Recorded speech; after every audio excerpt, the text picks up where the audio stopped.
I married 12 years. I born 2004. I no go school. I no do any work. That's why I quickly marry. Esther is not alone in her experience. Early marriage and teenage pregnancy is not uncommon in this community, a situation brought about by poverty and illiteracy, though now slowly changing. Abigail Ibrahim narrates how she got impregnated at 17 by an older man and had to drop out of school to eventually marry him. But if given the opportunity, she wants to go back to school. When I was in JS2, I stopped my school because I carry pregnant. That is the reason they stopped me, and I'm going to marry. They are not all forced to marry early. It is more like a question of not having a better option. There are several stories like this in the Kayache community located in the Kuje Area Council, Federal Capital Territory. Nobody forced me, I forced myself. So no money for secondary school. The notion that education for girls is a wasted investment, especially in rural areas, is one that calls for increased sensitization. In 2003, Nigeria domesticated the United Nations Convention on the Rights of the Child with the Child Rights Act. Now, so far, 24 out of 36 states of the Federation have adopted this act, 12 are yet to. But as analysts point out, adoption of these laws are not just the key. The key lies with the implementation. And implementation is considered weak, even in states that have adopted these laws. Girls face discrimination, violence, and abuse every day across the world, and analysts argue that investing in girls is a matter of basic justice and equality, an obligation under the Child Rights Act of 2003, which prohibits early marriage of children under 18. Here is a mother of 8 who married at 15, cut off from opportunities to be educated and empowered. However, she now considers herself a campaigner in this village for girl-child education. If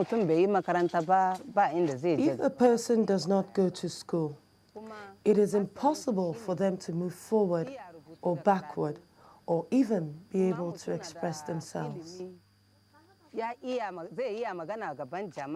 But the highest level of education here is this primary school, which is a recent development. Most of the communities don't have school.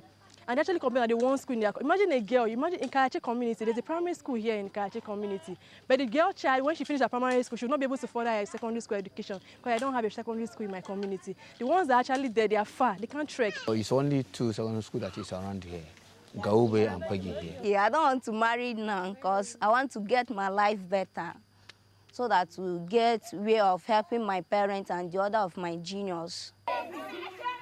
Education for girls is one of the best strategies for protecting girls against child marriage. We are working on girls' education. We have what we call Girls' Education Project, and we're also constructing girl child centers for them. The United Nations records show that globally, around 1 in 3 young women aged 20 to 24, approximately 70 million, were married before the age of 18.